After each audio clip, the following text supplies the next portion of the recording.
یہ پشاور کا علاقہ چرسدہ روڈ ہے۔ چند سال قبل یہاں ہرے بھرے لہلہاتے کھیت ہوا کرتے تھے۔ آج ان کی جگہ رہائشی کالونیاں اور تجارتی پلازوں نے لے لی ہے۔ ہوا مٹی کے ذرات سے اٹی نظر آتی ہے۔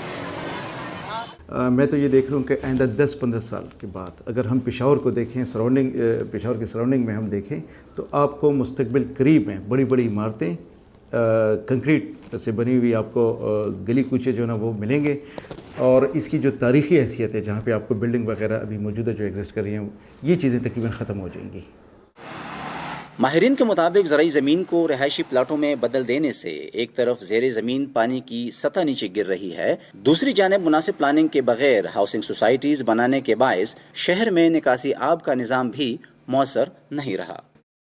اکثر آپ نے دیکھا ہوگا کہ شہروں کے قریب جو نکاسی آب کے وہ نالے ہوتے ہیں اس کے اوپر ہم نے عمارتیں بنائی ہوتی ہیں، تو وہ ہم خود سے وہ بلاک کرتے ہیں، اور یہ جگہ جگہ پہ پشاور میں دیکھیں تھوڑی سی بارش ہو جاتی ہے تو ساڑھے سڑکیں وہ تالاب کا منظر پیش کرتی ہیں، جگہ جگہ پہ سیلاب آتے ہیں۔ کراچی کا مثال لے لیں، ابھی بارش سے کتنی زیادہ اربن فلڈنگ ہو گئی۔ تو اربن فلڈنگ کیوں ہوتا ہے؟ کیونکہ ہمارے نکاسی آب کے جو چینل ہیں ان کو ہم نے خود سے بلاک کیا ہوا ہے۔ بہتر سہولیات اور روزگار کی تلاش میں صوبے کے مختلف حصوں سے لوگ پشاور کا رخ کرتے ہیں۔ اس کے علاوہ سابقہ قبائلی علاقوں میں دہشت گردوں کے خلاف فوجی آپریشن کے باعث بھی بڑی تعداد میں لوگ پشاور منتقل ہوئے۔ گزشتہ 2 دہائیوں کے دوران شہر کی آبادی دگنی سے بھی زیادہ ہو گئی ہے۔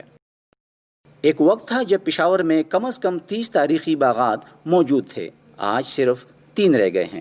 وزیر اعلیٰ صوبہ خیبر پختونخوا کے معاون خصوصی برائے اطلاعات و بلدیات کامران بنگش کا کہنا ہے کہ پشاور ریوائول پلان یعنی بحالی کے منصوبے کے تحت شہر کے تاریخی مقامات کی حالت کو بہتر بنانے پر کام کیا جائے گا۔